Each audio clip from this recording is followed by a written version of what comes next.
February 8th, 1989. The first ever Grammy Award for Best Hard Rock or Metal Performance was about to be announced. In the audience sat Metallica, the heaviest band on the planet, fresh off their breakthrough album Master of Puppets.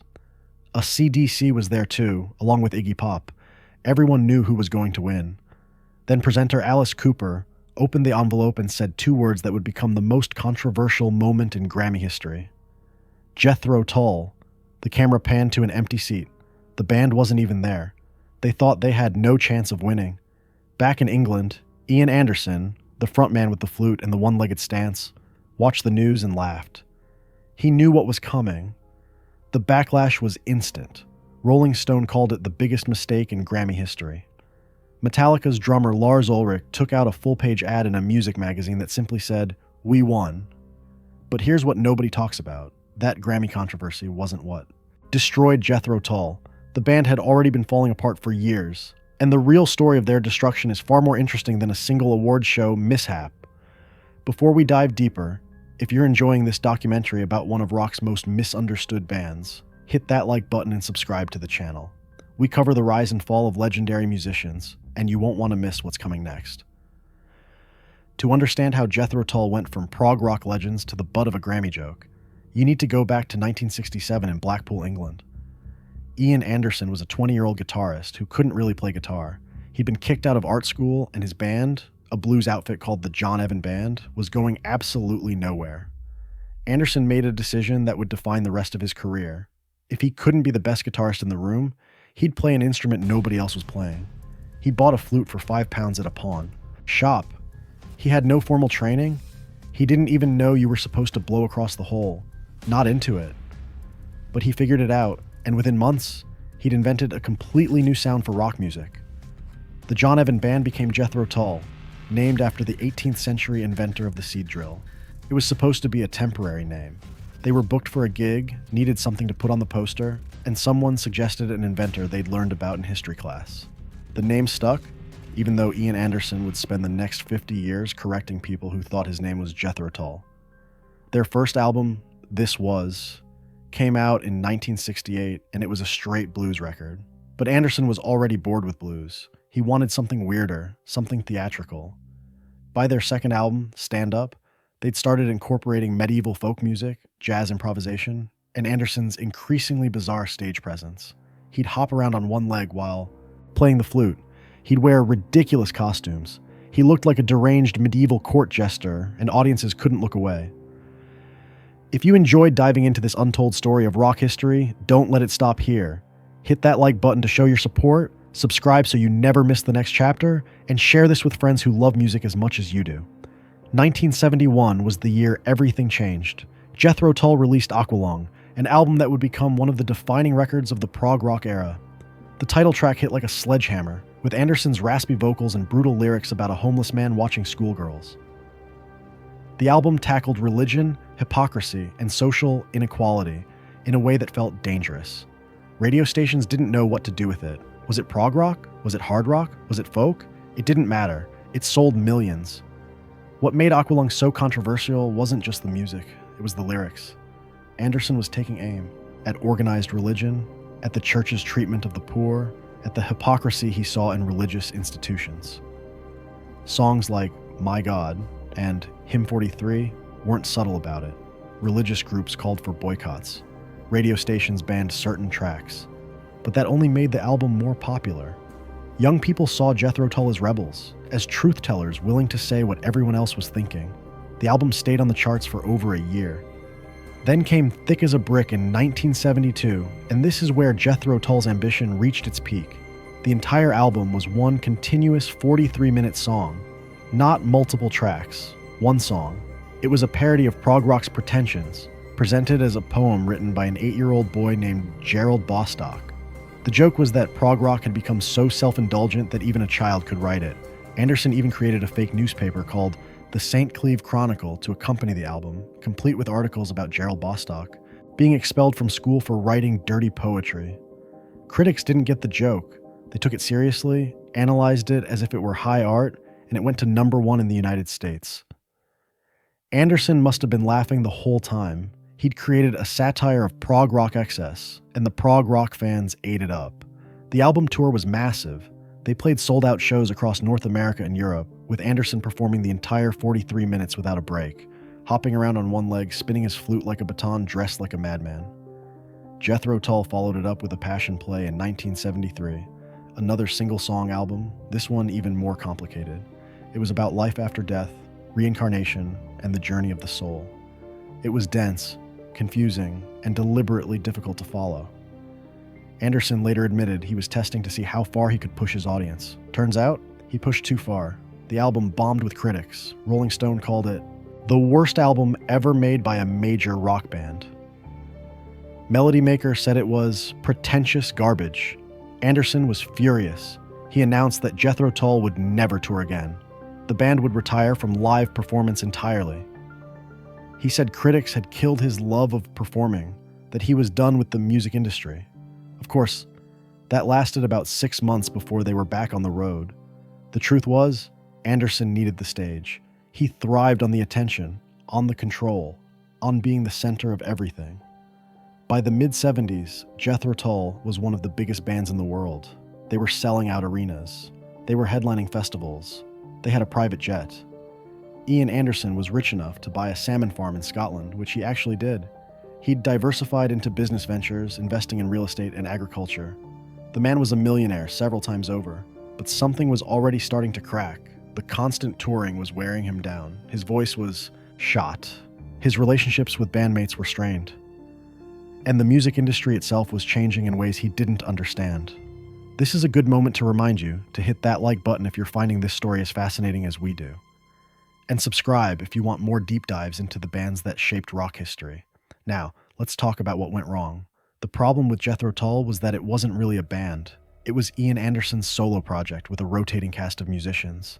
Between 1968 and 1980, the lineup changed constantly. Guitarists came and went. Drummers lasted a few albums and then disappeared. The only constant was Anderson, and he controlled everything. He wrote the songs. He arranged the music. He decided what the albums would sound like. Everyone else was just hired help. This created resentment. Mick Abrahams, the original guitarist, quit after the first album because he couldn't stand Anderson's need to control every detail. In interviews decades later, Abrahams said working with Anderson was like being in a dictatorship. You did what Ian wanted, or you were out. Martin Barre replaced him and somehow managed to last 40 years, but even he admitted in interviews that it was frustrating. Anderson would write guitar parts on the flute and then expect Barre to replicate them exactly. There was no room for improvisation, no room for collaboration. It was Anderson's vision or nothing. The keyboardist position was a revolving door. John Evan, one of Anderson's oldest friends, left in 1980 after 12 years with the band. He said he was exhausted, burnt out from the constant touring and recording. David Palmer, who arranged many of Jethro Tull's orchestral sections, barely lasted a few years before moving on. Even the bass players couldn't stick around. Glenn Cornick, Jeffrey Hammond, and John Glasscock all came and went, each one leaving for similar reasons. They wanted creative input. Anderson wouldn't give it to them. The music started to suffer. In the late 70s, Jethro Tull released albums that sounded like they were trying too hard to stay relevant. Songs from the Wood in 1977 had its moments, with Anderson leaning heavily into English folk music. But Heavy Horses in 1978 felt forced. Stormwatch in 1979 was forgettable. Anderson was burning out. He'd been touring nonstop for over a decade. He was dealing with throat problems that made it painful to sing. He'd developed nodes on his vocal cords from years of straining his voice on stage. Doctors told him he needed to rest. He ignored them. And he was starting to realize that prog rock was dying. Punk had arrived, and it had no patience for 20-minute flute solos. Bands like the Sex Pistols and the Ramones were making 3-chord songs that lasted 2 minutes, and kids loved it. They wanted raw energy, not complex time signatures and concept albums about mythology. Jethro Tull suddenly felt old, pretentious, and out of touch. The critics who'd once praised them were now calling them dinosaurs, relics of a bygone era. Anderson tried to adapt. In 1980, the band released A, an album that stripped away the prog rock excess and went for a more straightforward rock sound. It worked, sort of. The album sold decently, and they had a hit single with Flying Dale Flyer, a protest song about nuclear weapons. But it was clear that Jethro Tull's peak was behind them. The audiences were smaller, the critical acclaim was gone, and Anderson's grip on the band was tighter than ever. which only made things worse. The 1980s were brutal for Jethro Tull. They released album after album that nobody cared about: The Broadsword and the Beast in 1982, Under Wraps in 1984, which Anderson himself later admitted was a mistake, Walk Into Light, Anderson's solo album, which was just Jethro Tull under a different name. None of it mattered. The band was irrelevant. And then came Crest of a Knave in 1987. This was supposed to be the comeback. Anderson poured everything into it. The album was heavier than anything they'd done in years, with crunching guitar riffs and aggressive production. It wasn't prog rock. It wasn't folk rock. It was something closer to hard rock, maybe even metal. The problem was that nobody knew how to categorize it, including the Grammys. The Grammy Awards, in their infinite wisdom, decided to create a new category for the 1989 ceremony: Best Hard Rock or Metal Performance. It was supposed to recognize the rise of metal bands like Metallica, Megadeth, and Slayer. But the voting body for the Grammys was old. Really old. These were people who didn't understand the difference between hard rock and heavy metal. They saw Jethro Tull's name on the ballot and thought, "Oh, I remember them. They were good." So they voted for Jethro Tull. Not because Crest of a Knave was a better album than Metallica's, and Justice for All. Not because Jethro Tull was more deserving, but because the Grammy voters were completely out of touch with what was actually happening in rock music. The night of the ceremony, Ian Anderson wasn't even in Los Angeles. He was back in England, working on his salmon farm. He'd been invited to attend, but he declined. He figured there was no way Jethro Tull would win. Metallica was going to sweep. Everyone knew it. The smart money was on them. They'd released one of the heaviest, most technically impressive albums of the decade. Jethro Tull's Crest of a Knave was good, but it wasn't metal.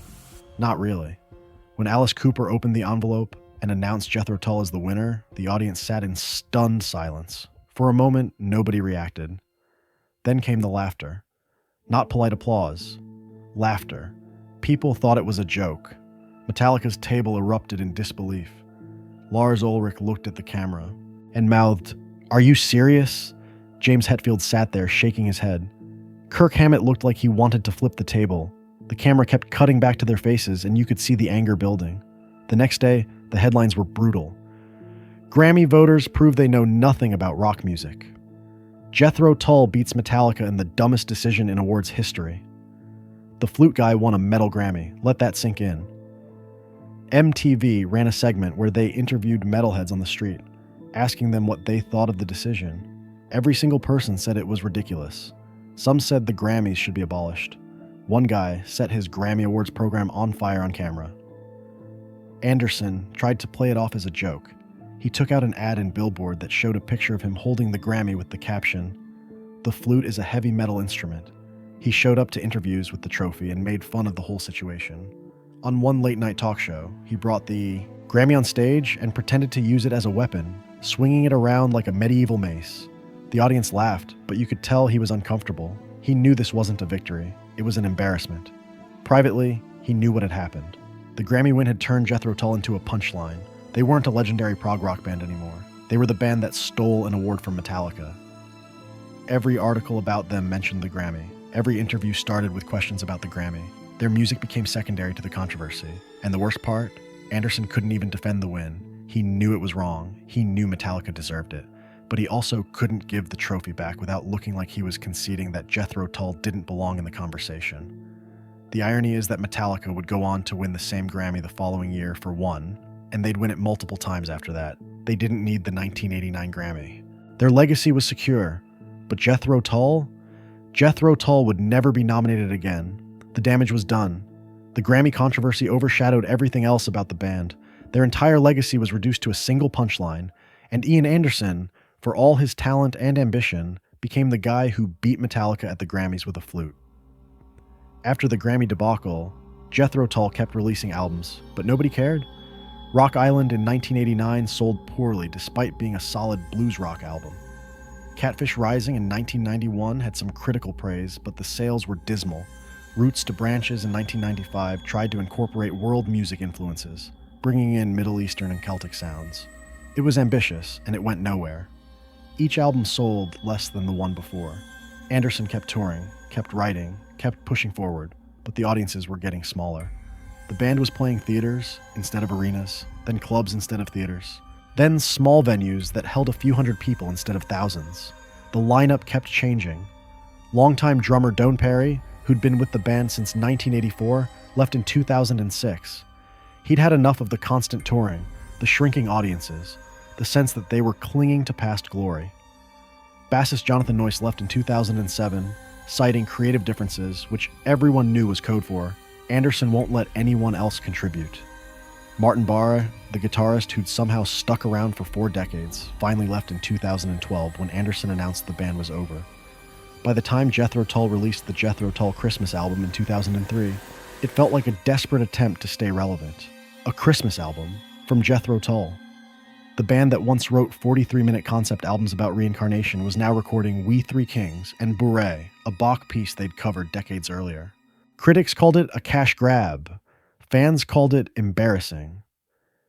Anderson defended it by saying he loved Christmas music and wanted to put his own spin on it. Nobody was convinced. It was sad. Anderson finally admitted defeat in 2012. He announced that Jethro Tull was done. No more albums, no more tours under that name. He'd continue performing as Ian Anderson, playing Jethro Tull songs, but the band itself was finished. The reason, he said in interviews, was that he was tired. Tired of carrying the weight of a name that had become a joke. Tired of defending the Grammy win. Tired of explaining to every interviewer that Jethro Tull was never a metal band, that the Grammy was a mistake, that he didn't ask for it. He also admitted, in a rare moment of honesty, that the band name had become a burden. Younger audiences didn't know who Jethro Tull was, and older audiences only remembered the Grammy controversy. The music itself had been forgotten.